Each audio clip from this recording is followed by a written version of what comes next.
April 5th, 1945. 0:24 hours. Kakazu Ridge, Okinawa. The crosshairs settle on a man's chest, 60 yards away through fog so thick you can't see your own hand. Private First Class James Tanaka squeezes the trigger. The M3 carbine kicks against his shoulder. Through the green glow of his infrared scope, he watches the Japanese infiltrator jerk once and collapse face first into the mud. Dead before he knew what hit him. Tanaka doesn't pause. His scope sweeps right. Second target, 52 yards. Fire. Down. Third target running now, panicked, trying to find cover in the darkness. 48 yards. Fire.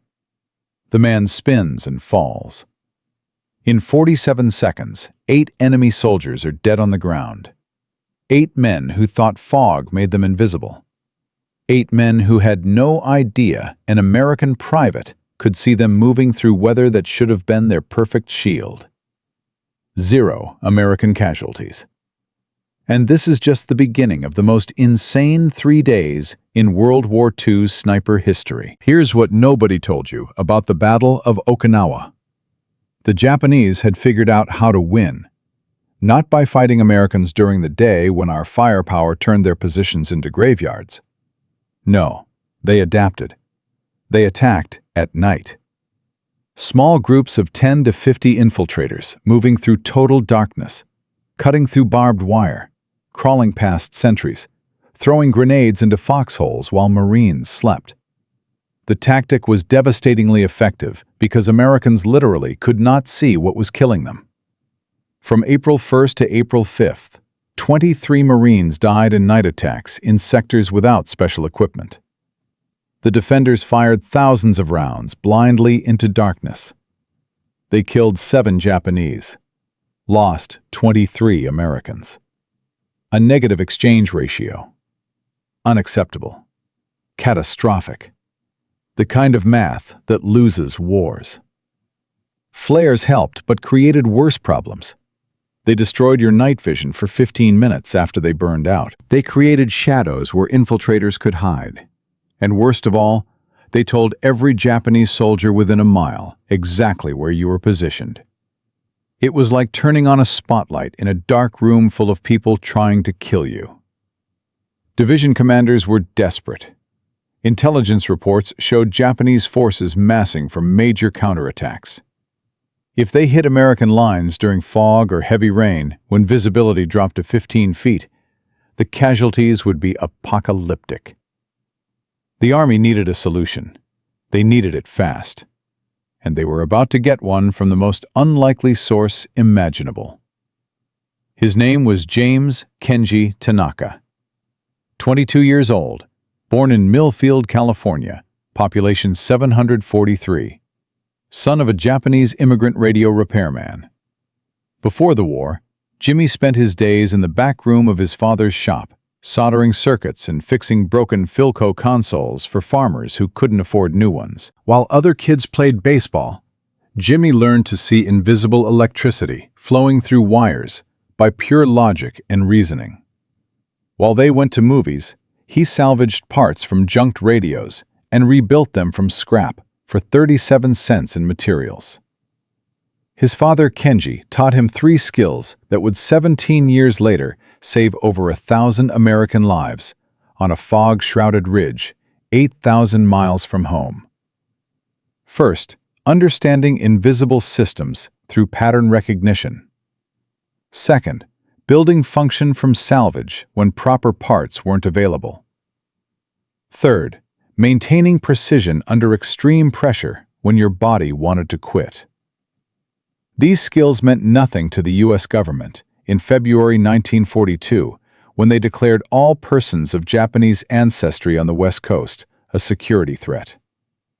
Military police arrived in Millfield, gave the Tanaka family 3 days to pack what they could carry, and loaded them onto buses heading for Manzanar internment camp. Kenji sold his shop and equipment, worth $5,000, to a man from Fresno for $200. Take it or leave it. No time to negotiate, no other buyers. Jimmy was 18, classified separately from his parents, sent to live with a Quaker foster family in Sacramento. They were kind people, gave him a room and food, and didn't treat him like the enemy. He got a job at a defense plant, soldering circuits for military radios. 12-hour shifts, 6 days a week. Sent most of his pay to his mother at Manzanar. The irony was not lost on him. His parents imprisoned by the government. Him building equipment for that same government's war effort. But Jimmy didn't see it as irony. He saw it as proof. Proof that he was American. Proof that loyalty wasn't about ancestry. It was about choice. August 1943. Jimmy turned 20 and walked into an Army recruiting station. The recruiter looked at his face and hesitated. "You know about the loyalty questionnaire, son?" "Yes." Question 27 asks, "Will you serve in the armed forces on combat duty wherever ordered?" "Yes." And question 28 asks, "Will you swear unqualified allegiance to the United States and forswear any allegiance to the Japanese emperor?" "Yes, to both." The recruiter studied him. "Your family's in the camps, and you still want to enlist?" Jimmy thought about his father's last letter, written on cheap paper in careful handwriting. The letter that said, "Prove them wrong, son. Prove who we are. Show them we are Americans, not by words, but by actions." "I'm American," Jimmy told the recruiter. "This is my country. These are my people. I want to fight." He signed the papers that day, entered boot camp at Camp Shelby, Mississippi in August 1943. Heat and humidity and drill sergeants screaming. Push-ups in mud. Rifle range. Hand-to-hand combat. Forced marches with full pack. Jimmy was a quiet soldier. Followed orders. Scored expert marksman. Kept his head down and did his job. His drill instructor, Sergeant Mike Sullivan, noticed him during a radio repair exercise when the company communications went down. Jimmy fixed it in 20 minutes, traced a broken connection in the antenna coupling without proper tools or schematics, just logic and pattern recognition. Sullivan pulled him aside afterward. "Where'd you learn that?" "My father had a repair shop in California." "You good with electrical systems?" "Yes, Sergeant." Sullivan filed that information away. 3 months later, it would change Jimmy's life and the lives of 1,200 men he'd never meet. March 1945.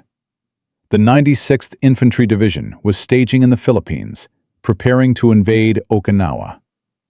Intelligence reports indicated the Japanese had learned from previous battles, had learned that American firepower during daylight was overwhelming, had learned that fixed positions were death sentences. So they changed tactics. They would attack at night. Small infiltration groups, move through darkness, kill Americans in their foxholes, disappear before dawn.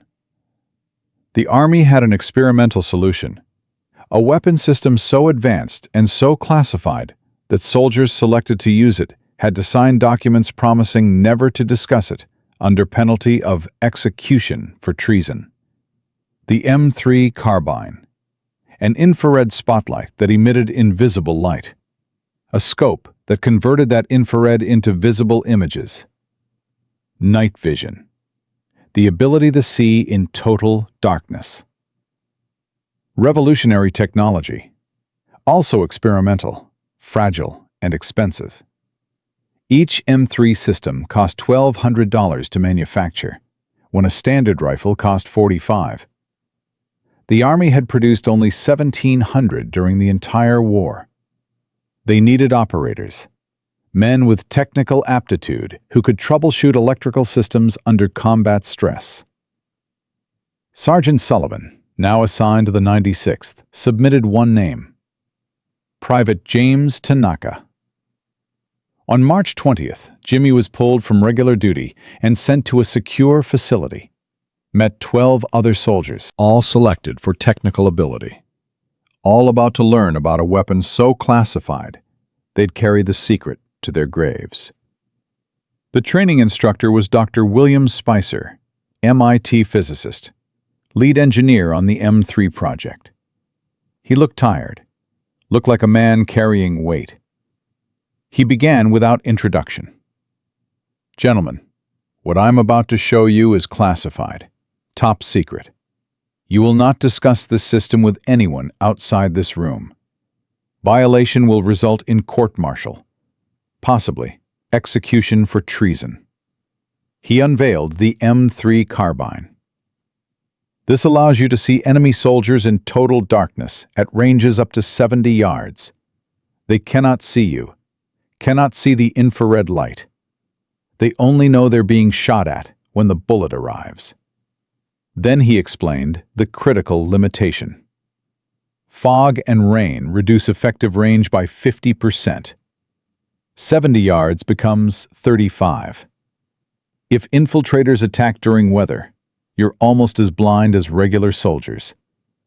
The M3 gives you an advantage. It does not make you invincible. Jimmy qualified on the range. 70 yards, total darkness, man-sized targets. 3 hits out of 5. Good enough. On March 24th, he was issued M3 carbine, serial number 0847. Issued 5 spare battery packs. Signed a receipt acknowledging responsibility for $1,200 of experimental equipment. 4 days later, Sergeant Sullivan found him. "Tanaka, you understand this weapon?" "Yes, Sergeant." Sullivan looked at him with an expression Jimmy had never seen before. "My son's birthday is June 2nd. Mikey, 8 years old. I'm going to make it home for that birthday. This weapon is going to help me do that. You make sure it works." "I will, Sergeant." 4 days later, Sullivan would be dead, and Jimmy would be facing a decision that violated every regulation in the manual and saved 1,200 American lives in the process. But none of that had happened yet. March 31st, the division landed on Okinawa, secured the beachhead, moved inland, established defensive positions at Kakazu Ridge. That night, the Japanese came. Not with artillery, not with frontal assault, with infiltrators. Small groups moving through darkness, testing American lines, looking for weaknesses. Jimmy activated his M3 at 2100 hours. For the first hour, he saw nothing through the green static of the scope. Just rocks and vegetation. Then, at 2215, movement. 65 yards southeast. Single infiltrator crawling through grass, moving slowly. Patient. Could not see Jimmy watching him. Could not see the invisible infrared light painting him in green illumination. The man reached a drainage ditch, used it for cover.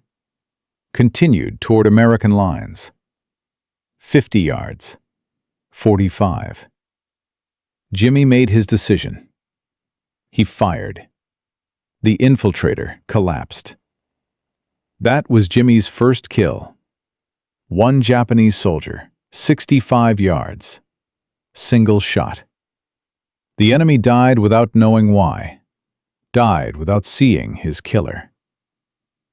Over the next 3 hours, Jimmy killed 6 more infiltrators, all between 40 and 70 yards, all in total darkness.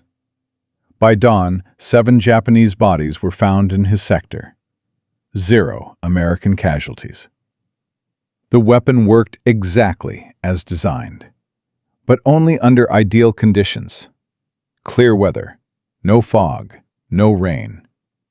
The moment weather degraded, the specifications caught up with reality, and men started dying because of it. April 3rd, 1945, 23:15 hours. The night Sergeant Mike Sullivan died.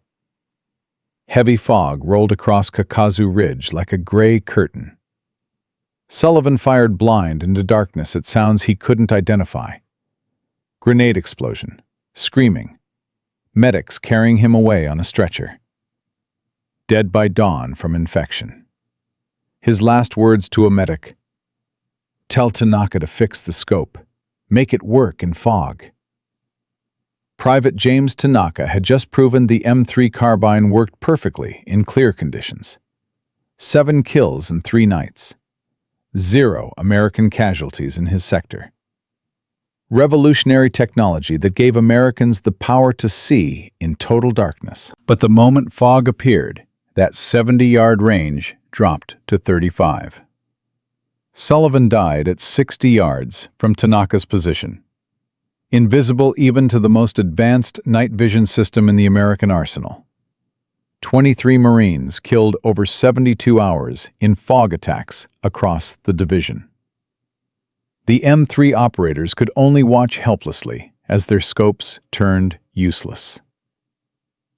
And here's what nobody expected.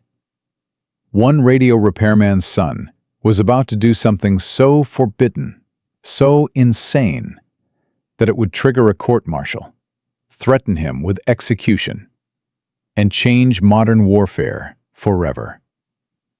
And this is when everything got worse. Because fixing the scope was only half the battle. The other half was convincing the United States Army that a 22-year-old private knew more than the MIT engineers who designed a $1,200 weapon system. Enter Colonel Howard Briggs, 53 years old, West Point class of 1914, 30 years of military service, commander of the 96th Infantry Division.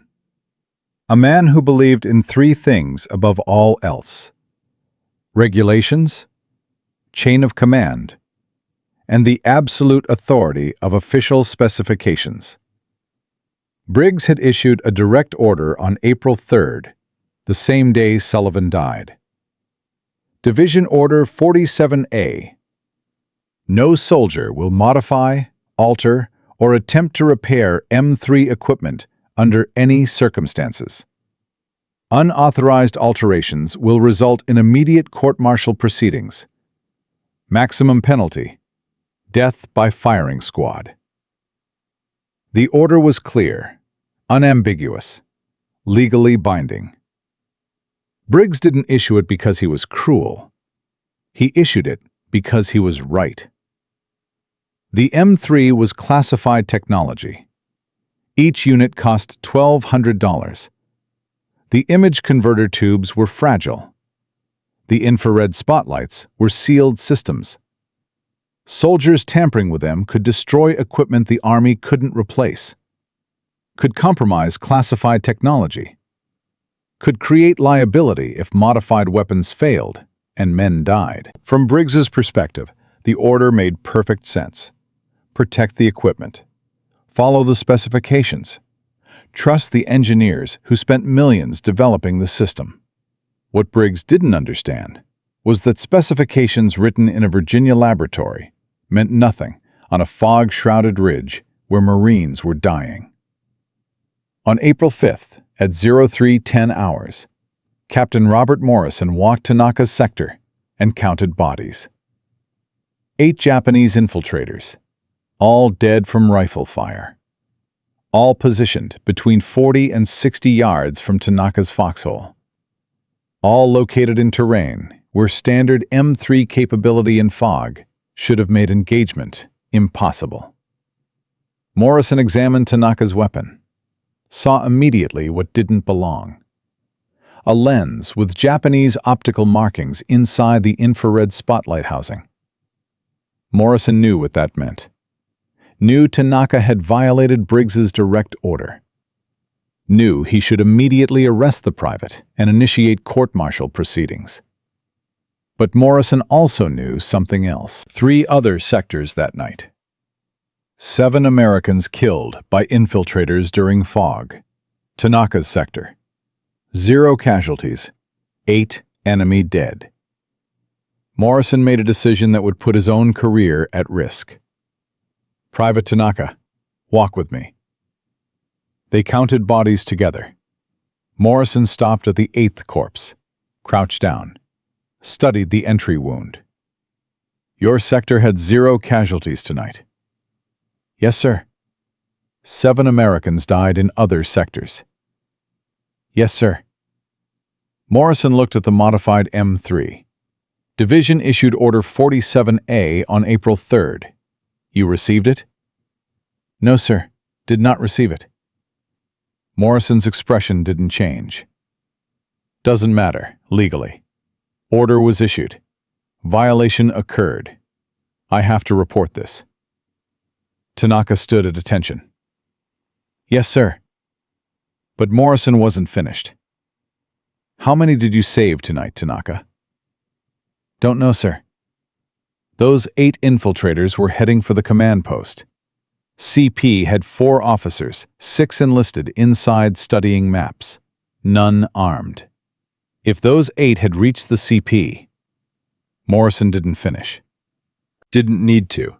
You saved 10 men, minimum, probably more. But that doesn't change what you did. Understood, sir. Morrison looked at the 8 bodies, looked at Tanaka, made a decision that violated every regulation he'd sworn to uphold. Report to Division HQ at 0900 tomorrow. Bring your weapon. Court-martial proceedings will be initiated. Until then, confine to your position.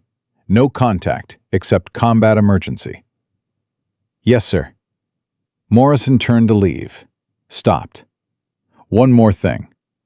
How long does it take to teach someone this modification? Tanaka understood immediately what Morrison was asking. Understood the risk Morrison was taking. 6 hours, sir, if they have basic mechanical aptitude. Can you write instructions? Yes, sir. Morrison nodded. Write them tonight. Have them ready at 0800. I'll send 3 armorers to your position. You'll teach them. Then you go to Division HQ for your court-martial.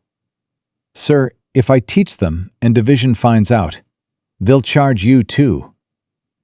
Morrison's voice went hard. Let me worry about Division. You know what kills Marines, Private? Not Japanese bullets. American bureaucracy. Engineers in Virginia who write specs without fighting in fog. Generals who issue orders without understanding what happens at 0300 when you can't see 15 feet. You fixed a problem they couldn't fix. Saved lives they would have lost. I'm not letting that die with your court-martial.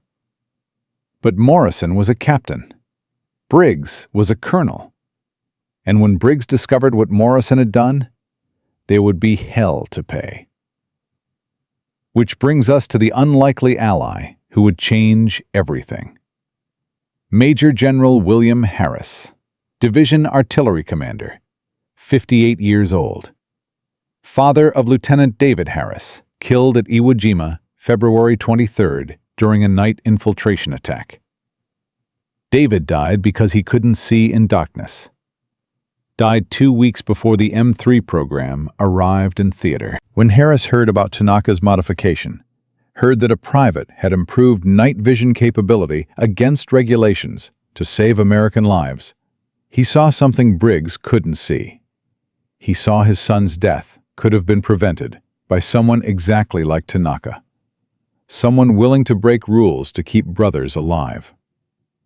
On April 8th, Harris quietly intervened, told Briggs the court-martial would proceed as required, but suggested they first document exactly what Tanaka's modification achieved. Suggested they test it officially. Compare standard M3 against modified version in controlled conditions. If modification failed, court-martial proceeds with evidence of reckless endangerment. If modification succeeded, well, they'd cross that bridge. Briggs agreed, partly because Harris outranked him in the artillery chain, mostly because it gave him ammunition for the court-martial. Let Tanaka prove his modification. When it failed under official scrutiny, the charges would be ironclad. April 9th, 0600 hours. Artillery test range, 3 miles from Kakazu Ridge. Briggs had assembled witnesses, 2 majors, 4 captains including Morrison, 3 engineers from the M3 development team who'd arrived from Pearl Harbor specifically for this, 6 NCOs, all gathered to watch a private either vindicate himself or dig his own grave. The sky was clear, perfect conditions. Briggs smiled. "Tanaka, demonstrate your modification." "Sir, it only matters in fog. Standard M3 works fine in clear weather." "Then we'll wait for fog. Nobody's got time for that. Test it now." Tanaka looked at Morrison. Morrison's expression said, "Do what you're told." Tanaka set up the modified M3, activated the system, aimed at targets 70 yards downrange, fired 5 shots. 5 hits, center mass. Briggs turned to the engineers. "Gentlemen, results?" One engineer checked the targets. Identical to standard M3 performance. No improvement. Briggs looked at Tanaka. "Your modification changes nothing." "Sir, the benefit is fog penetration, not clear weather accuracy."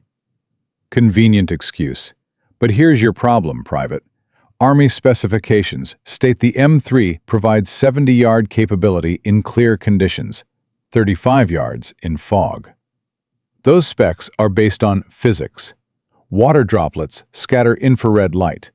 No lens modification can change fundamental physics. You've wasted our time with snake oil." Court-martial proceedings continue. Then Harris spoke. "Actually, Colonel, I'd like to see it tested in fog." Briggs turned. "Sir, respectfully, we don't have fog conditions." Harris looked at the fire control officer. "Lieutenant, do we still have smoke generators from last month's concealment training?" "Yes, sir." "Deploy them. Create artificial fog density equivalent to April 5th conditions." Briggs started to object. Harris held up a hand. "Humor me, Colonel. If Private Tanaka's modification truly violates physics, 30 minutes will prove it. Then we proceed with charges." The smoke generators created artificial fog across 200 yards of range. Visibility dropped to 20 feet, exactly like April 5th. Standard M3 went first.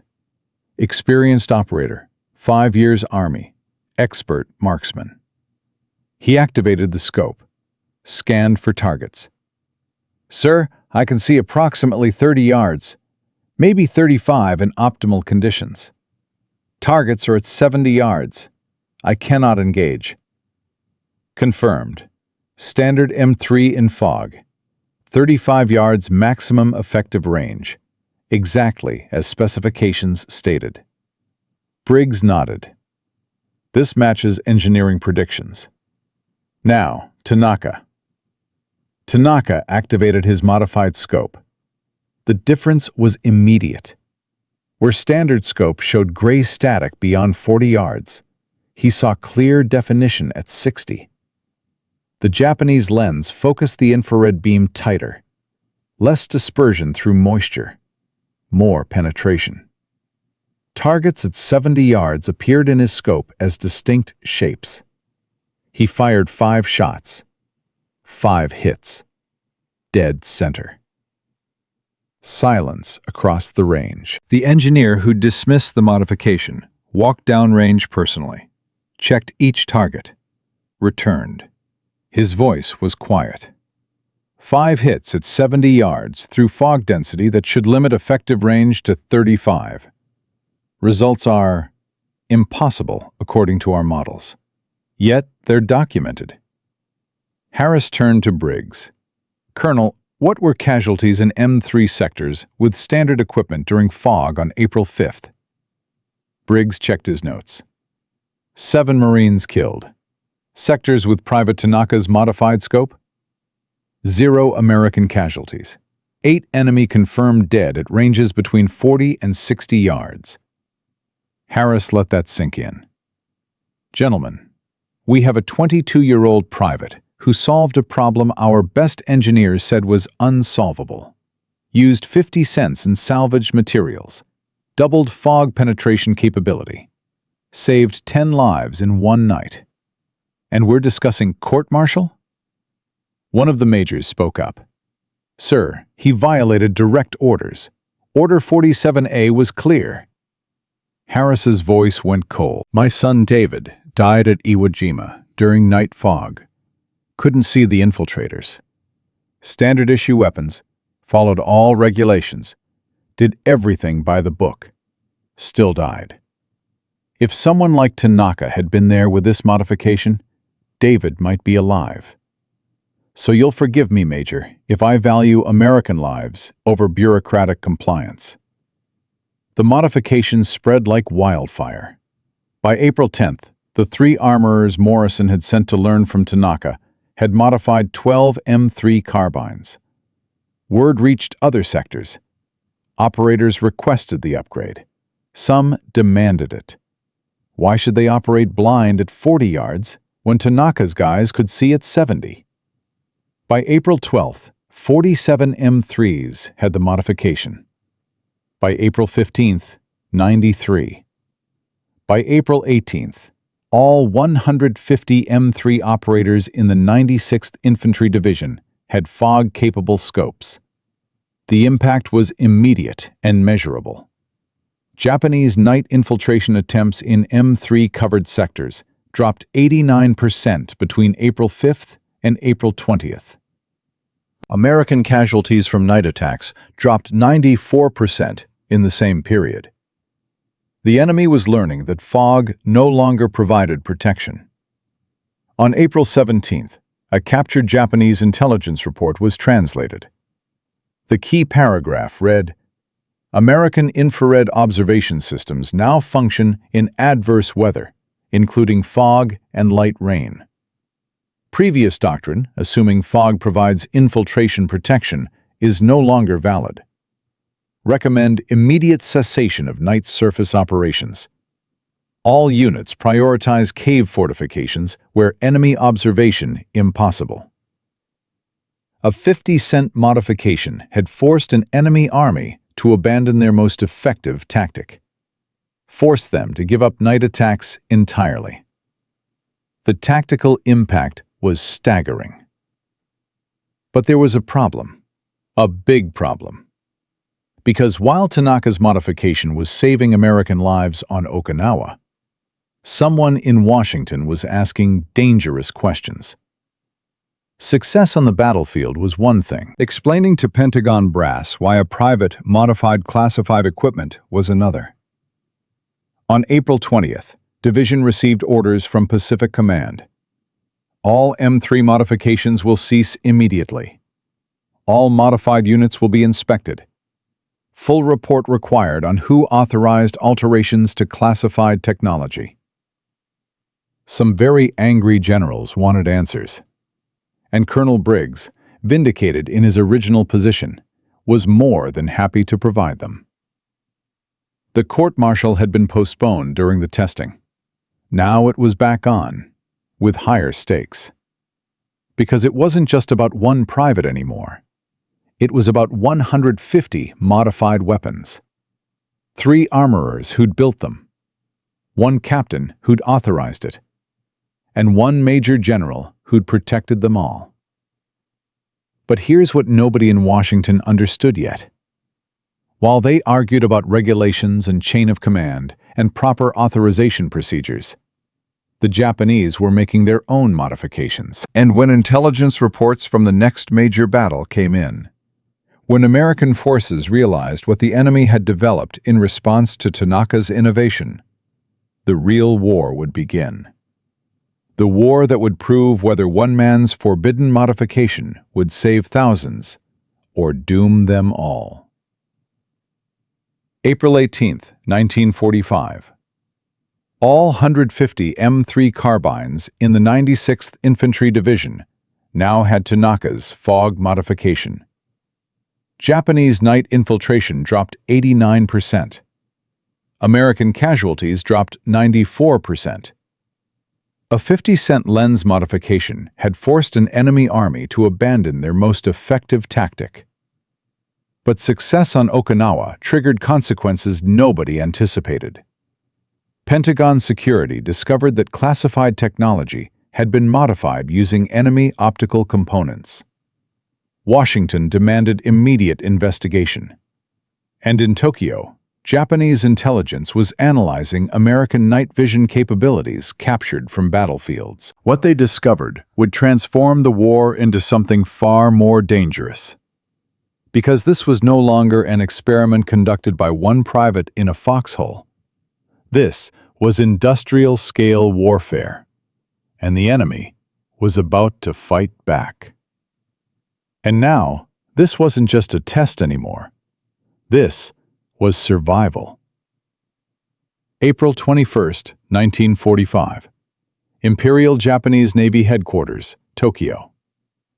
Commander Takeshi Yamamoto reviewed intelligence reports from Okinawa with growing alarm. He commanded the Naval Technical Research Department, responsible for analyzing enemy weapons and developing countermeasures. The reports painted a disturbing picture.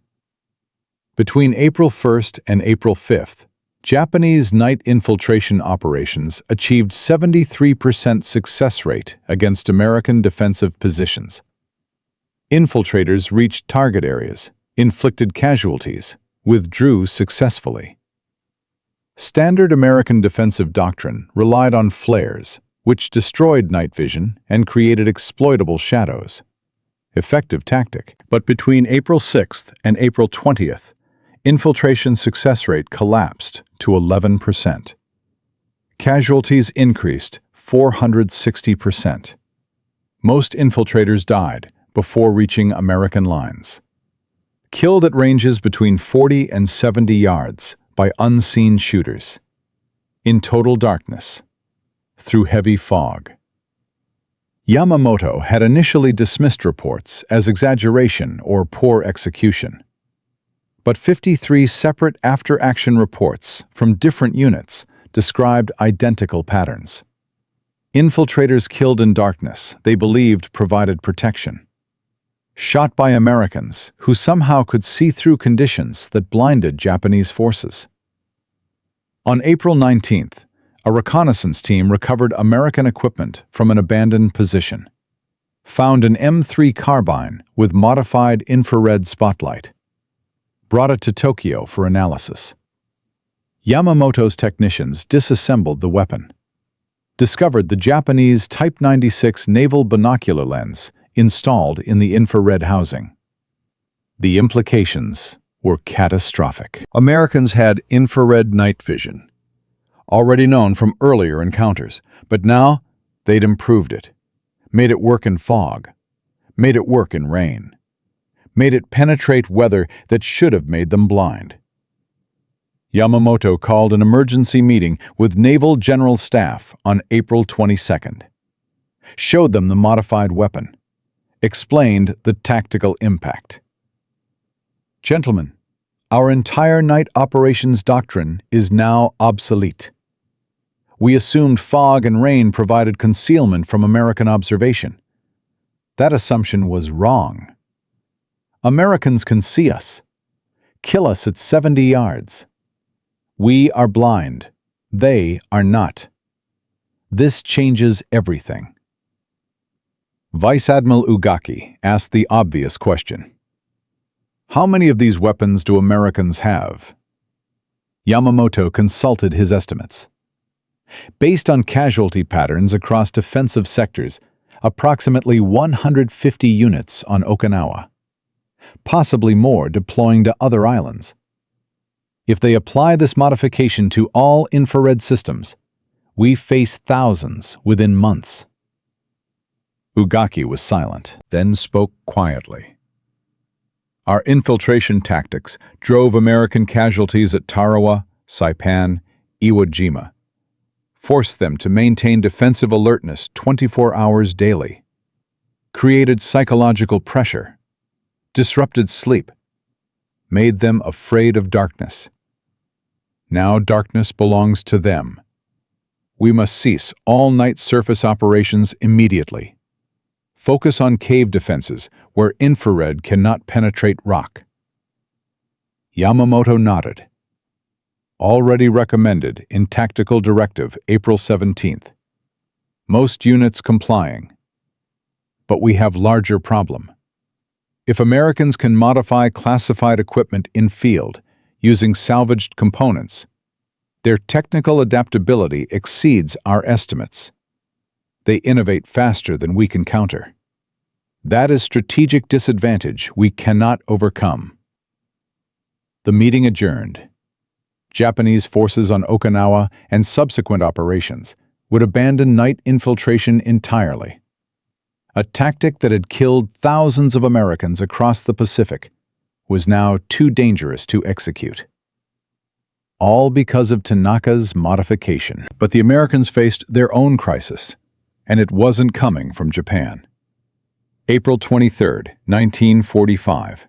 Pentagon, Washington, D.C. Brigadier General Lewis Crawford commanded Army Security Intelligence. His job was protecting classified technology from enemy hands.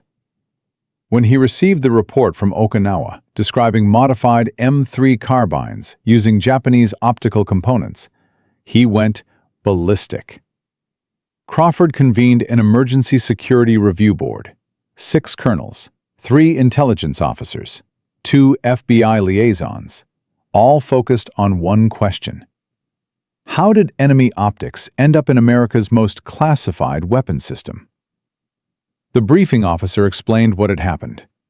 Private modified equipment without authorization used salvaged Japanese lenses. Captain Morrison facilitated by sending armorers to learn the modification. Major General Harris protected them from court-martial. Division spread modification to 150 weapons before Pentagon knew anything about it. Crawford listened in silence, then exploded. Let me understand this clearly. A private installed enemy components into classified infrared systems. Components that could contain hidden tracking devices, sabotage mechanisms, or intelligence collection technology.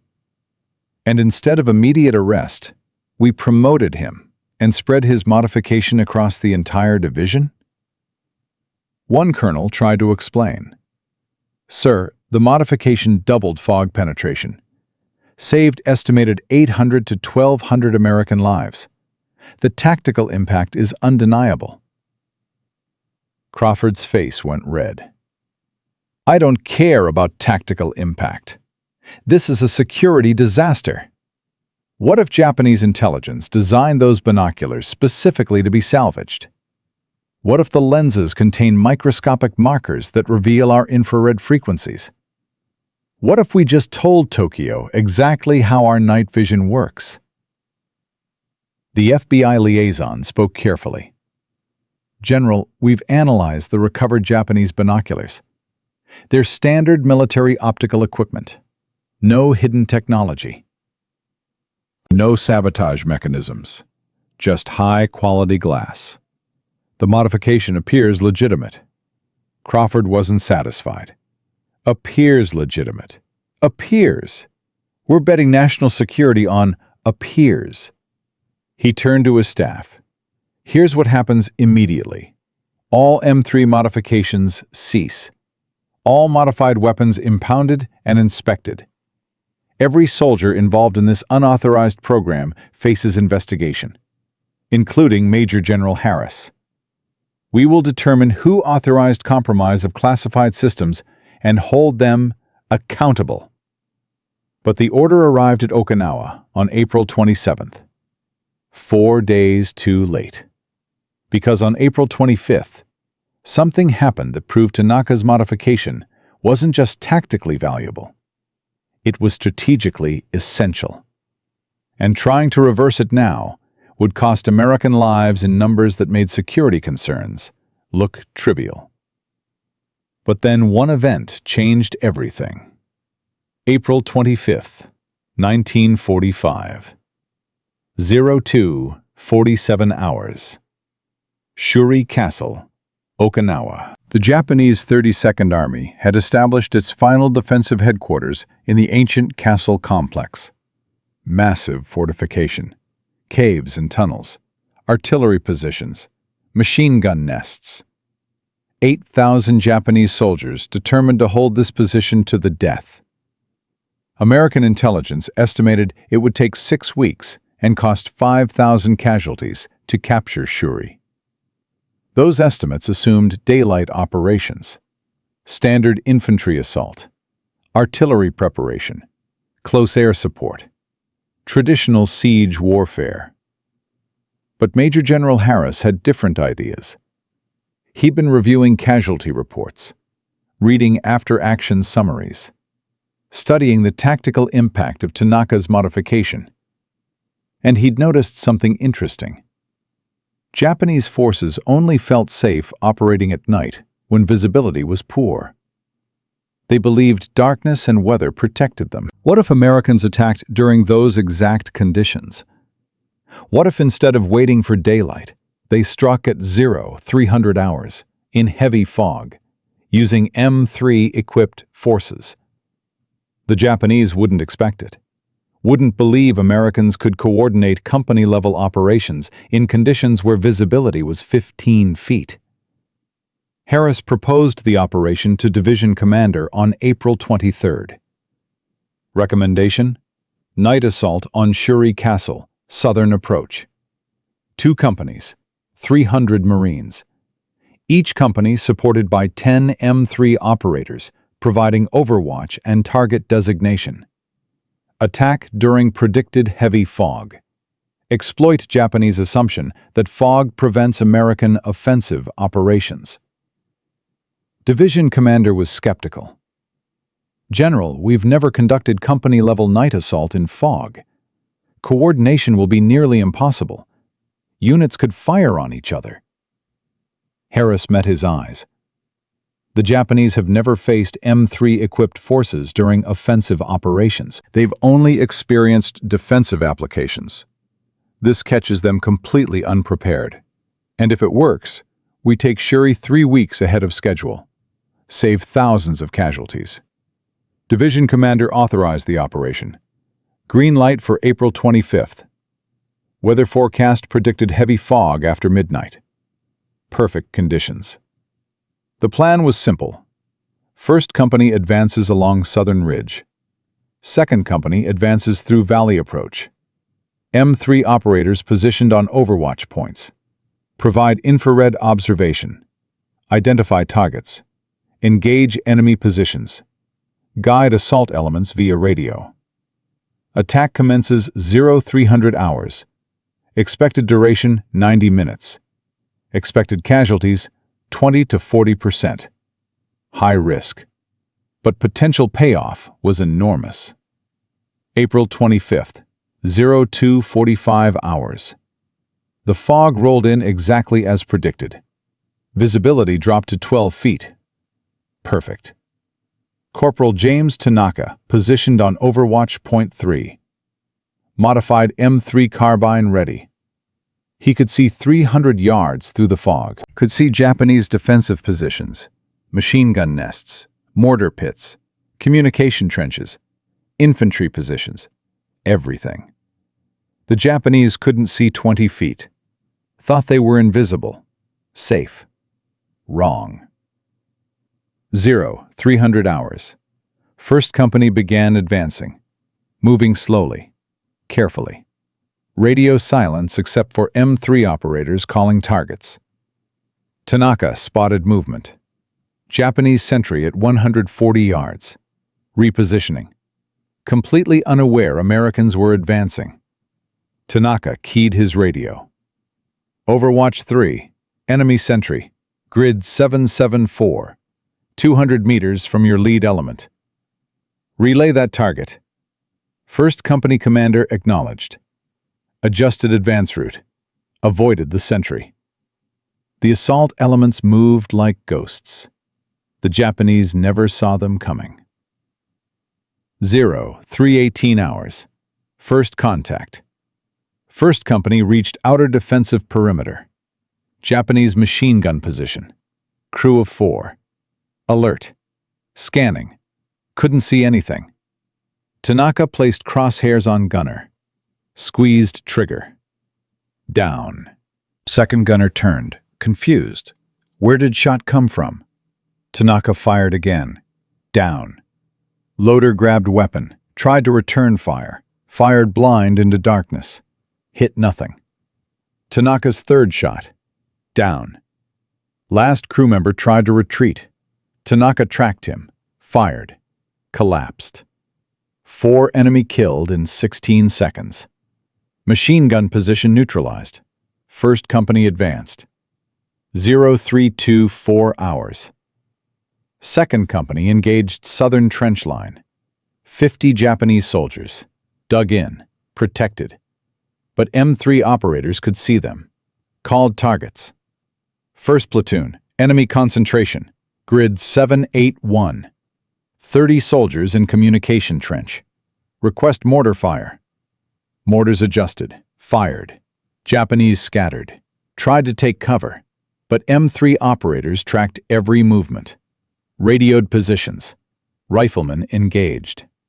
The Japanese were fighting blind against an enemy that could see everything. 0341 hours. Situation deteriorating for defenders. They'd lost 43 soldiers. Didn't understand how. Couldn't identify American positions. Fired randomly. Hit nothing. Japanese commander ordered retreat to secondary positions. Fall back to caves. Regroup. But the retreat was chaos. Men running through fog. No visibility. No coordination. M3 operators tracked them. Called targets. Engaged. 57 Japanese killed during retreat. 040, 5 hours. First company reached Shuri Castle outer walls. 0 casualties. Second company secured southern approach. 3 wounded. The assault had achieved objectives 30 minutes ahead of schedule. Casualties. 3 wounded, 0 killed. Expected casualties had been 60 to 120. Actual casualties, 3. Japanese losses. Estimated 147 killed. Multiple defensive positions overrun. Retreat forced. The operation proved something revolutionary. Night vision wasn't just defensive technology. It was offensive weapon system. It gave Americans the ability to attack during conditions where enemy couldn't fight back. Attack when enemy felt safe. Attack when they believed weather protected them. Dawn revealed the scope of Japanese losses. Bodies scattered across 300 yards of approach terrain. Defensive positions abandoned. Morale shattered. Japanese soldiers interviewed after the war described that night as psychological torture. Being killed by invisible enemy. Shot from directions they couldn't identify. Dying without ever seeing who killed them. One survivor wrote, "We believed night and fog made us safe, made Americans blind and afraid. But on April 25th, Americans became ghosts. They saw us. We saw nothing. Like fighting demons who could walk through walls and see through darkness. Our commanders told us to hold position. But how do you hold against enemy you cannot see?" By sunrise, Japanese forces had retreated deep into cave systems. They would not attempt surface operations during limited visibility again. The Battle of Shuri Castle continued for 3 more weeks, but Japanese never recovered from that night assault, never regained confidence in their defensive positions, never felt safe, even in darkness. Tanaka's modification had done more than save American lives in defensive situations. It had given U.S. forces offensive capability the enemy couldn't counter. News of the Shuri Castle assault spread fast through military channels. Other divisions requested M3 modifications, demanded technical specifications, wanted to replicate the capability. By May 1st, 4 more divisions were implementing the modification. By May 15th, 10. The Marine Corps requested immediate production of pre-modified M3A1 systems for all Pacific forces. News reached home. American newspapers ran stories. War Department allowed limited disclosure. Revolutionary night vision technology. New capability, changing Pacific warfare.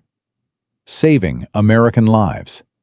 Defeating enemy tactics. Morale on the home front surged. After 4 years of grinding casualties, Americans had technological edge that actually worked, that actually saved lives, that actually won battles. The strategic impact was undeniable. Japanese forces across Pacific Theater abandoned night surface operations by mid-May 1945, retreated to caves and fortifications, gave up mobility, gave up initiative, gave up the tactical advantage they'd held since Guadalcanal. American casualties from night attacks dropped 92% between April and June 1945. That translated to approximately 1,500 American lives saved across the Pacific during those 2 months. 1,500 mothers who didn't lose sons, 1,500 wives who didn't lose husbands, 1,500 children who still had fathers.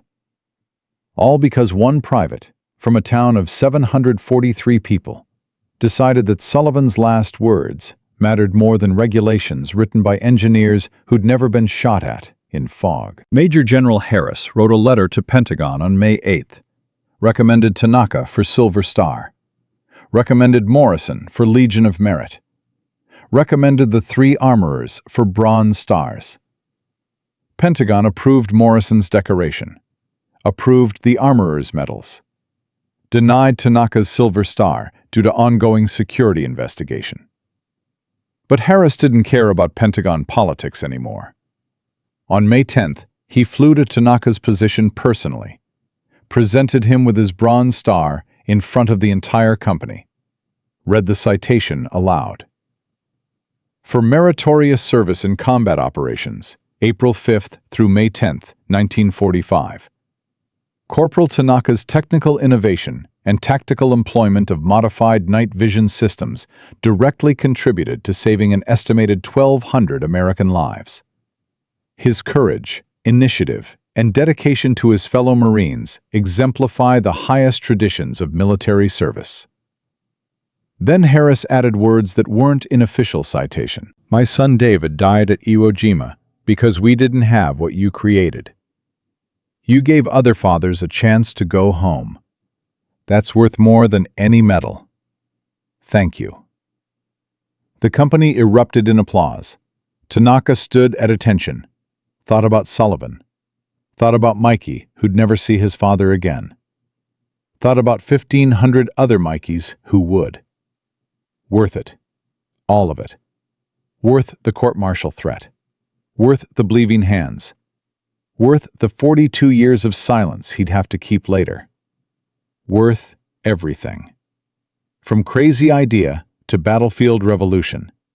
From one private with 50 cents in materials to strategic advantage across entire Pacific Theater. From forbidden modification to standard operating procedure that would influence night vision development for the next 80 years. Tanaka had changed warfare, changed how Americans fought at night, changed what was possible. But here's the question nobody asked in May 1945 while celebrating victory. What happened to the man behind it? What happened to James Tanaka after the war ended? What happened to the 1,200 Marines whose lives he saved? What happened to the technology he pioneered? And what happened when the government decided that some innovations are too dangerous to acknowledge? The answers would take 42 years to emerge. 42 years of silence. 42 years of secrets. 42 years of one man carrying the truth alone, while watching his modifications spread through military systems worldwide without credit, without recognition, without anyone knowing his name. This story has one final chapter. A chapter about consequences and costs, and the price of being forgotten by history while changing it forever. And that chapter is darker than anyone expected. From crazy idea to battlefield revolution.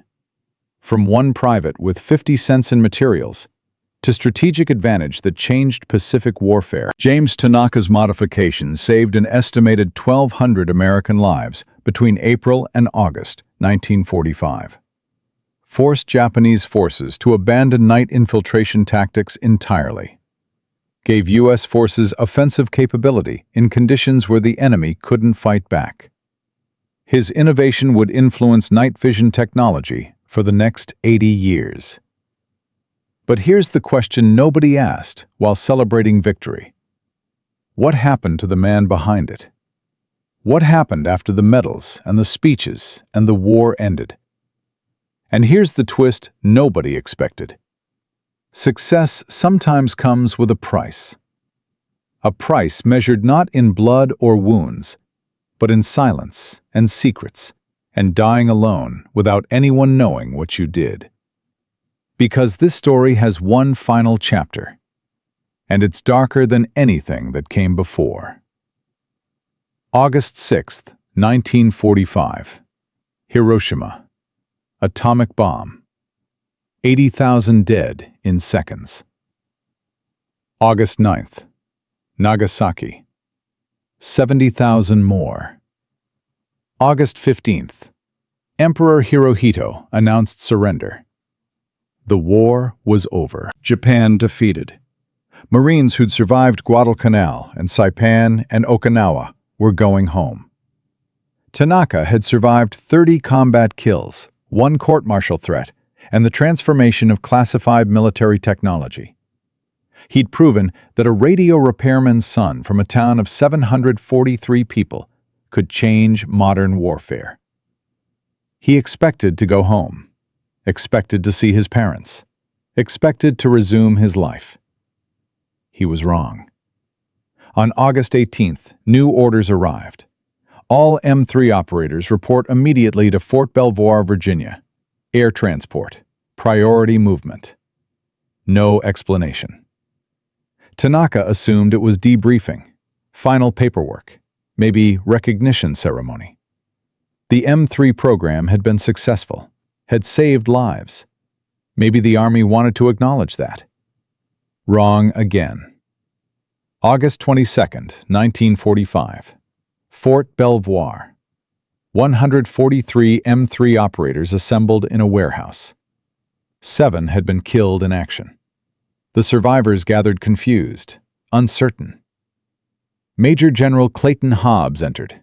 Army intelligence. Face severe. Carried himself like a man delivering bad news who didn't care about reactions. Gentlemen, the M3 carbine program is now classified top secret under the Espionage Act of 1917. You will sign secrecy agreements. Terms are non-negotiable. He outlined the requirements. Never discuss the M3 with anyone. Never write about the weapon. Never mention it existed. Never describe the technology. Never acknowledge service as M3 operators. Violation would be considered treason. Maximum penalty? Execution. Hobbs distributed documents. The key paragraph stated, I acknowledge I never used this weapon.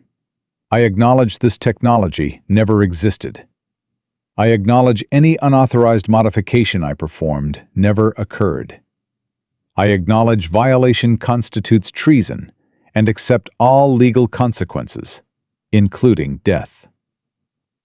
Silence in the warehouse.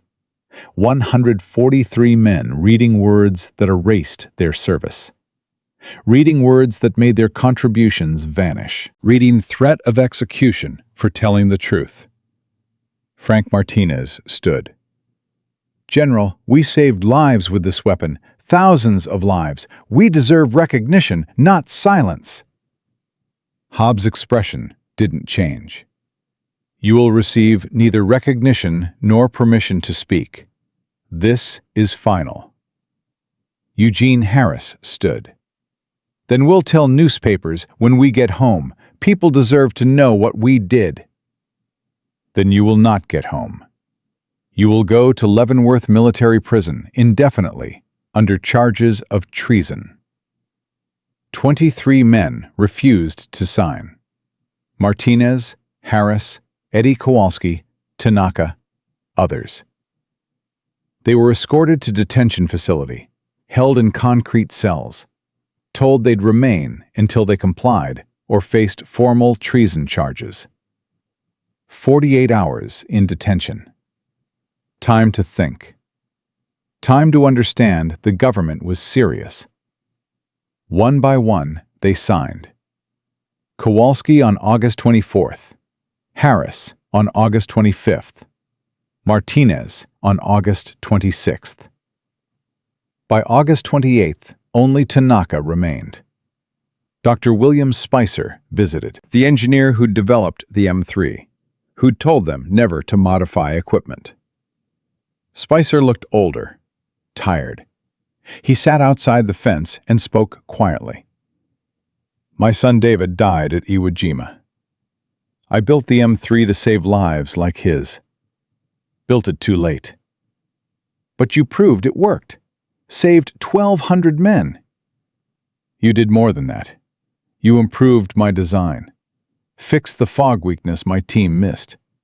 That modification saved another 800 lives. I should thank you. Instead, I'm watching them threaten you with treason. Spicer pulled papers from his jacket. These are specifications for the M3A1, next generation system. We're developing it for Korea. See this focused infrared emitter? Enhanced fog penetration? That's your modification, Tanaka. Your 50-cent solution is now official Army specification. We're manufacturing it into every M3A1. Thousands of them. They're using your work without crediting you, without acknowledging you.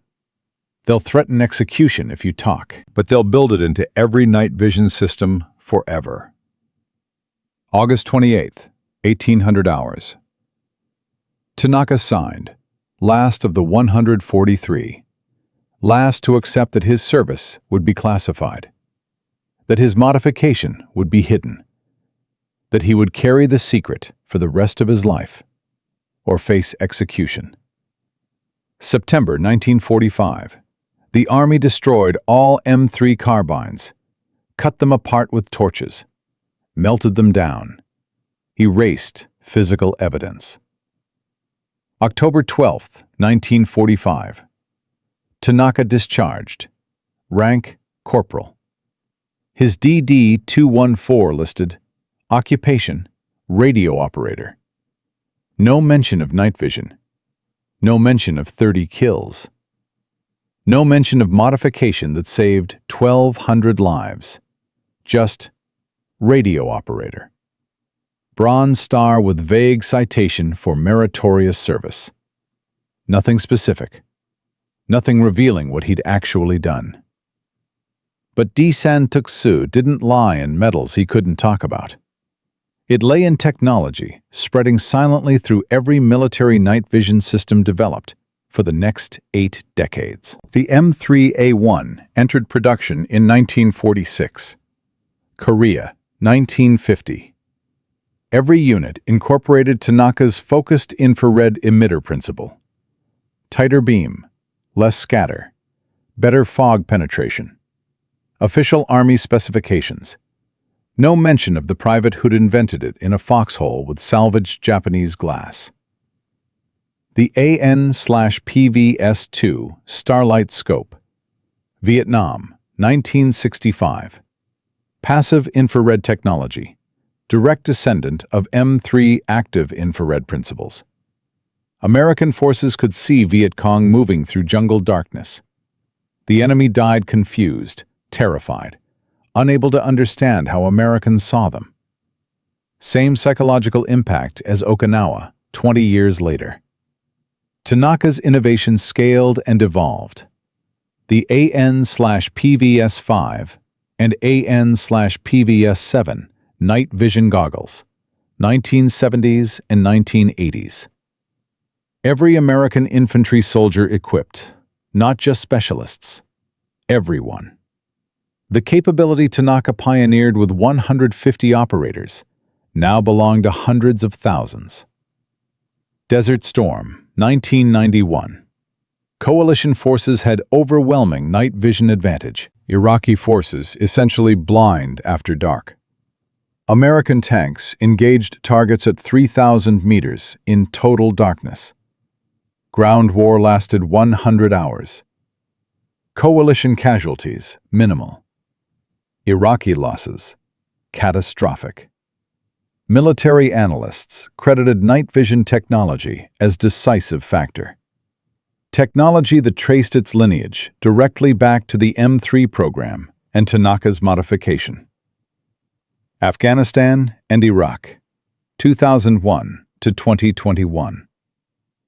Every American soldier deployed with night vision. Standard equipment, no longer experimental, no longer classified. Fundamental battlefield capability that saved thousands of lives across 2 decades of conflict. Modern systems use thermal imaging, digital enhancement, augmented reality overlays. But the core principle remains unchanged. Give soldiers ability to see in darkness, see when enemy cannot, attack when enemy feels safe. The principle Tanaka proved on April 5, 1945. 76 years of continuous evolution. Estimates suggest night vision technology saved between 20,000 and 30,000 American lives across Korea, Vietnam, Desert Storm, Afghanistan, and Iraq combined. Prevented perhaps 50,000 serious casualties. Changed tactical doctrine in every military force worldwide. Russia developed their own systems. China, Britain, France, Israel. Every modern military recognized night vision as essential capability. The innovation spread globally. But it started with one private, one modification, one night in fog. And the man who made it possible died without knowing any of this. Died thinking he'd been forgotten. But the technical legacy wasn't the most important lesson from Tanaka's story. The real lesson wasn't about technology. It was about innovation itself. About where breakthrough ideas come from. About why institutions resist them. About the courage required to challenge established doctrine. Consider the pattern. MIT, educated engineers with 2 years of research and millions in funding, developed the M3. Produced effective system for clear conditions. But they missed the fog weakness. Wrote specifications that said fog scatter couldn't be overcome. Said it was physics, impossible to change. Then a 22-year-old private with 12 years of radio repair experience looked at the same problem, saw it differently, saw that tighter beam focus could reduce scatter, tested it, proved it worked. Why did the private succeed where the engineers failed? Because he wasn't constrained by what the specifications said was impossible. He only cared about what actually worked. This happens throughout military history.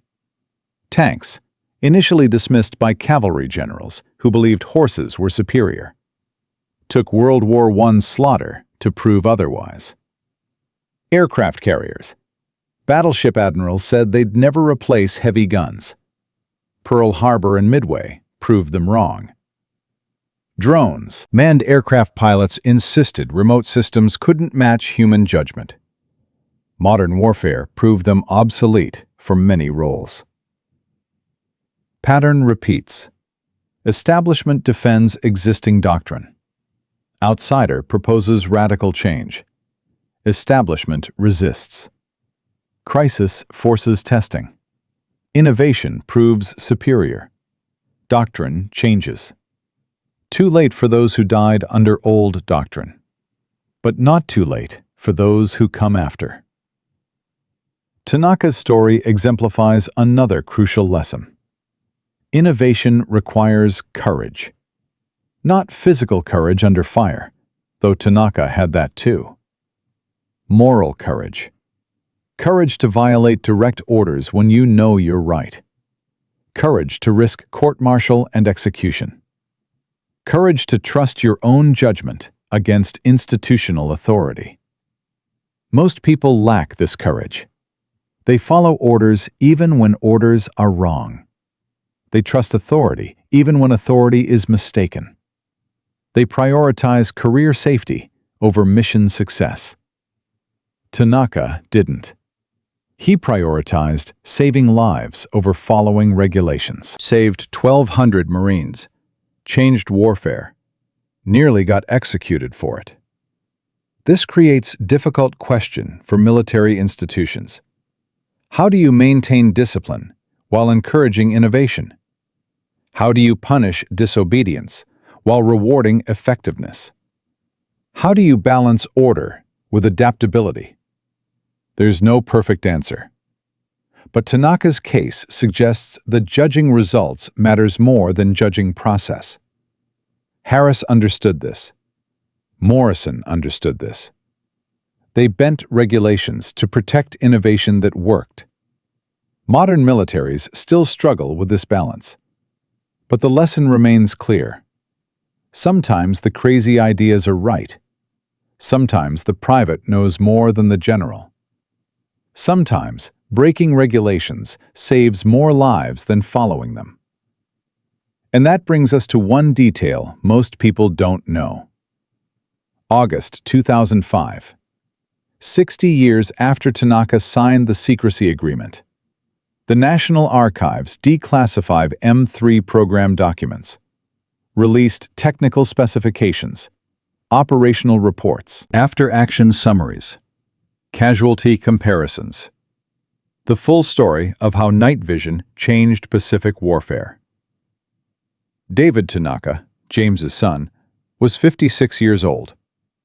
Researching family history for his grandchildren, Googled his father's name and military service, found the declassified documents, found his father's name listed as M3 operator, found the modification details, found the court-martial transcript, found the estimate that Tanaka's innovation saved 1,200 lives. David read the documents in shock. His father had never mentioned any of this, never talked about the M3, never explained the nightmares that plagued him until death. Just said he'd been a radio operator. Nothing special. David called his mother, Helen. She was 82, widowed since 1987. She read the documents and cried. He saved 1,200 people and told me he was just a radio operator. 40 years married. He lied every day because they made him lie. The full story emerged. Tanaka had died December 15, 1987. Age 64. Lung cancer. 7 years before the 1994 partial declassification. 18 years before the 2005 full declassification, revealing the modifications specifically. He died believing nobody would ever know what he'd done. Died believing the secrecy agreement had erased him from history. Died knowing he'd saved 1,200 lives, but believing nobody else would ever know. Of the 143 M3 operators who signed secrecy agreements, 7 died in combat. 139 died before the 1994 partial declassification. 4 lived long enough to see some acknowledgement between 1994 and 2005.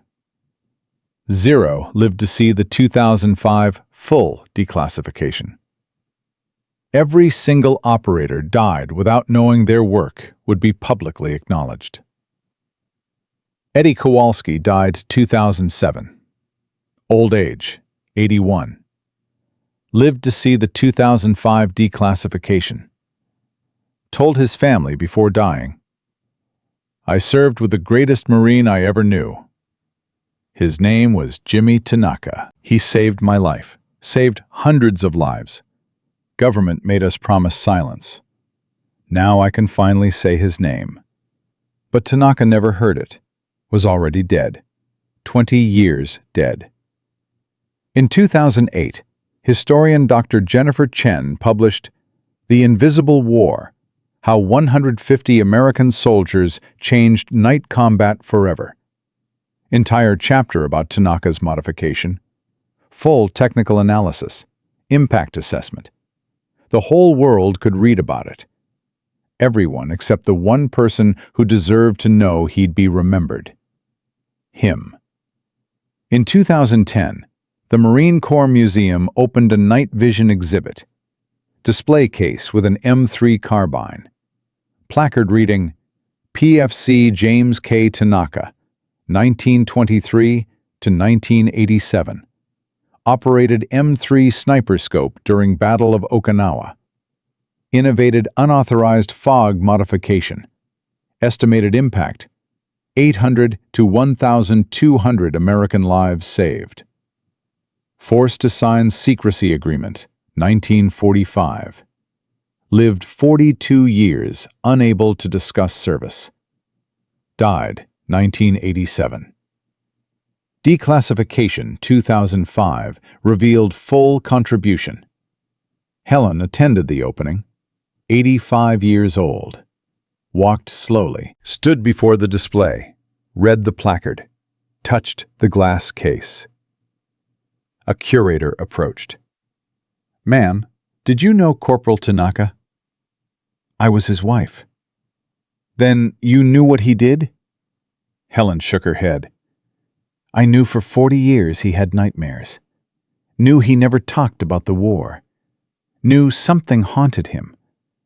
But I didn't know this until 2005, 18 years after he died.